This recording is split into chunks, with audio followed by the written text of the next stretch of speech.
Man, we put Nathan on the spot. He did a great job. So thank you, Nathan. Jesus said, "Who do people say that I am?" In the name of the great I am, may the words of my mouth and the meditations of our heart be pleasing in your sight, O Lord, our rock and our Redeemer. Amen. And I don't think Jesus was looking so much for the right answer as he was for a right relationship, as they say.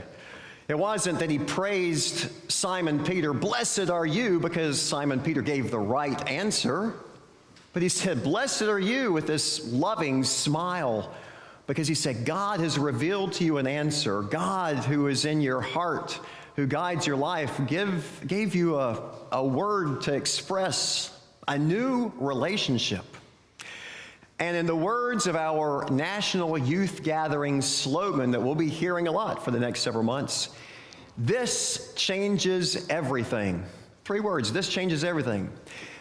Simon Peter's response to Jesus' question changed everything, at least about their relationship, until ultimately the cross changed everything for all our relationships. But for Simon Peter to acknowledge Jesus as the Messiah was a really big deal, especially in enemy territory, Caesarea Philippi. It's Caesar's territory. The only God is Caesar, and in Caesar's territory, it was a big deal to say someone else is God.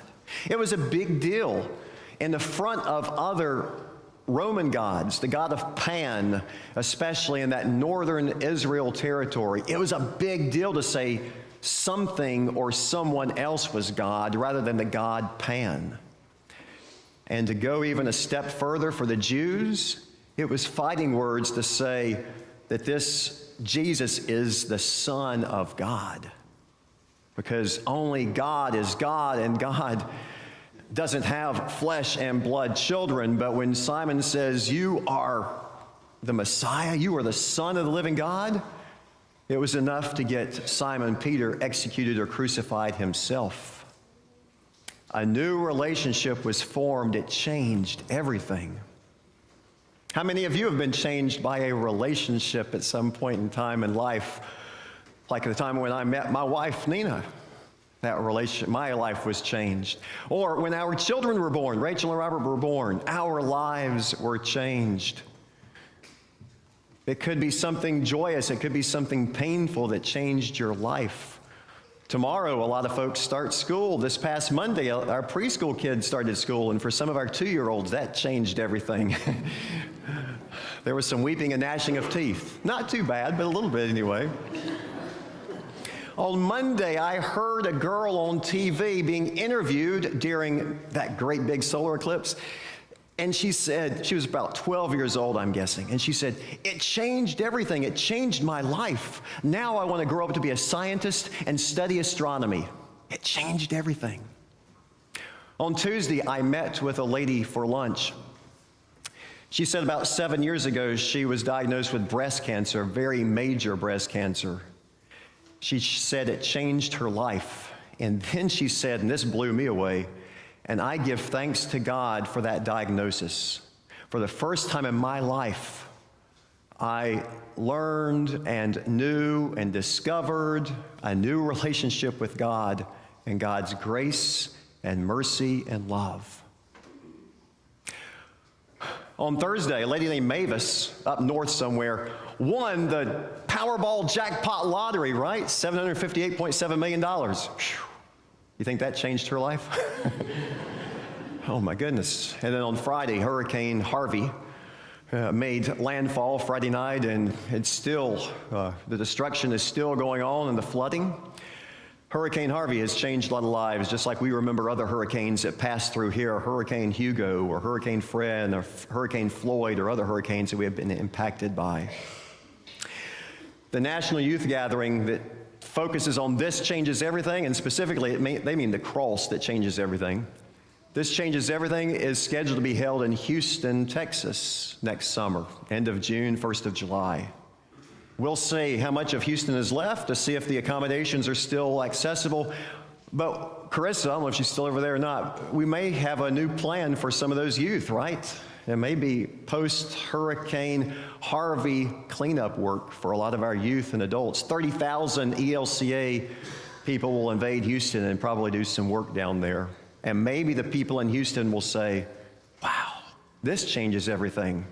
To know that 30,000 people care enough to show up and to help out and lend a hand and lend an ear listening to stories. For Jesus and Peter, I think it was about a relationship and how that changed everything. And then Jesus said something about binding and loosing. And I think in Simon Peter's acknowledgement of who he thinks Jesus is, who he knew Jesus to be, who he trusted Jesus to be, who he loved Jesus to be as the Messiah, I think there was a binding in that relationship. They were bound together like no other time before.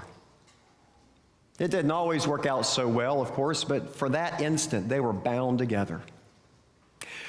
Speaking of which, relationships and names and being bound together, here's a cute little story by Cynthia Rylant. It's called The Old Woman Who Named Things. That's really the title, no offense. The Old Woman Who Named Things. There once was an old woman who named things. She named her old blue car, Betsy. She named the chair that she sat in, Fred. She named her house, Franklin, and she named her bed, Roxanne. Every morning she got out of Roxanne, poured herself a cup of cocoa, sat in Fred, and then she would get up after reading the paper and leave Franklin, get in Betsy, and drive to the post office. She always hoped that she would get some mail from a friend, but all she ever got were bills, because she had outlived all her friends. She missed all her dear friends, all the friends who would call her by name and all the dear lovely faces that she would call by name. So she started naming things like Betsy, after people that she had known and loved. Betsy had more get up and go than anybody, so she named her car Betsy. Fred, the chair, had great strong arms, and Fred the man did too. Franklin, sturdy, well-built as an individual, and so her house was named Franklin. And Roxanne, the one that she knew, always extended grace and gift and comfort to others. And so did the old woman who named things bed. So her name was called Roxanne.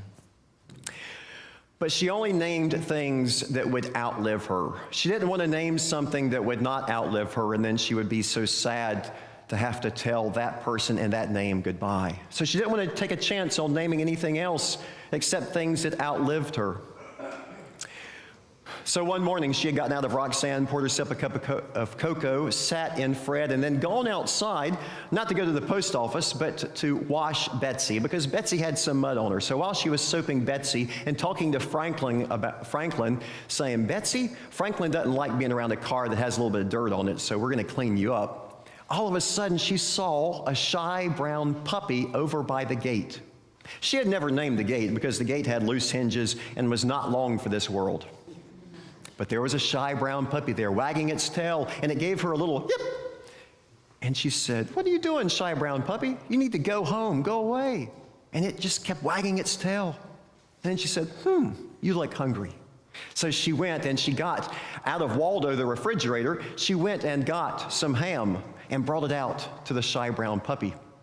She gave it some ham, and it seemed to keep wagging its tail, and she said, you can't stay here. Franklin is allergic to pets, and Fred doesn't like dog hair on his seat. And Betsy, if you rode in Betsy, you would get sick. And I'm sorry, Roxanne's not big enough for the two of us. And the puppy went away. But the next morning, the puppy came back. And she said, you're a cute brown puppy. You sure are a nice brown puppy. And you look hungry. So she went inside of Franklin and opened up Waldo and pulled out some biscuits and cheese and came back out and fed the shy brown puppy again. And then she said, you need to go home, go away. And the shy brown puppy left. And that night she thought, gosh, what a nice shy brown puppy it was. But no, I can't keep it here. It's too risky. If it stayed here, I might outlive it. And that's just too much of a risk. And I would have to give it a name, and I don't want to give it a name. So I'll just keep feeding it when it comes by, and that'll be enough. The next day, the same thing happened. And the day after that, and the day after that, and so for the month. And the shy brown puppy kept getting bigger and bigger until it turned into a shy brown dog. And this happened almost every day for a year. And then one day, the shy brown dog did not show up at her gate. And she wondered where he was. And that night, she went to bed, and Roxanne, and she worried, and she was a little bit sad. And the next morning, the shy brown dog didn't show up again. She sat in Fred, and she kept looking and looking, but there was no shy brown dog. So she went and she locked up Franklin, and she got in Betsy, and she drove around town looking for the shy brown dog, but she didn't see him anywhere. And she came back home, and she went to bed that night in Roxanne, and she was even more sad. Not even Roxanne's big comforting mattress could help give her comfort. When she woke up the next morning, she called the dog catcher, and she said, "Mr. Dog Catcher, have you found any shy brown dogs?" And he said, "Man, we got a whole mess of shy brown dogs. Does your dog have a collar and a name?" And she said, "No, there's no collar and no name." And she worried. She said, "Gosh, no collar and no name. How will anyone ever know that it's supposed to come to my gate every single day and I'm supposed to feed it and then tell it to go away or go home? How will anybody know these things?" And she was sad. So the next morning, she got up out of Roxanne, poured herself a cup of cocoa, sat in Fred, and then locked up Franklin, drove Betsy down to the dog catcher's kennel. And when she got there, she said, "I'm looking for my dog." And he said, "What color is it?" And she said, "Brown." And he led her out to the kennel, and he said, "About how old is it?" And she said, "About a year." And when they got out to the kennel, there were black and white and brown and polka dot dogs all over the place.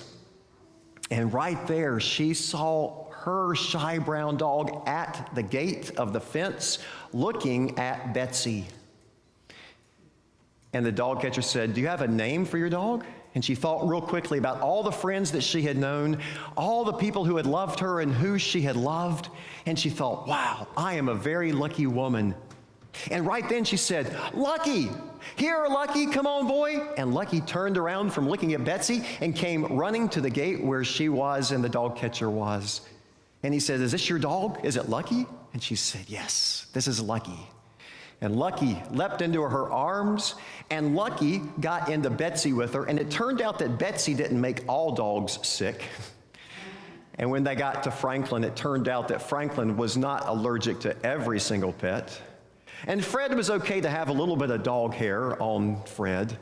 And Roxanne, well, every night, Roxanne always extended her warmth and her comfort and her grace to allow both Lucky, the shy brown dog, and the old woman who named things to sleep in her. It's a quick little story, or a long story, about binding, being bound to a name, about risking a relationship. Peter risked a relationship with Jesus. Jesus risked a relationship with Peter. This woman risked a relationship with this shy brown dog. She might outlive it. But such is love and such is life. And Jesus invites us not only to call him by name, but to have Jesus with us. When we ride in our car and we go to bed at night, when we sit in our Freds, or when we lock up our Franklins, wherever we go, wherever we are, Jesus invites us to acknowledge his presence with us as Messiah, Jesus Christ, Lord of all. Amen.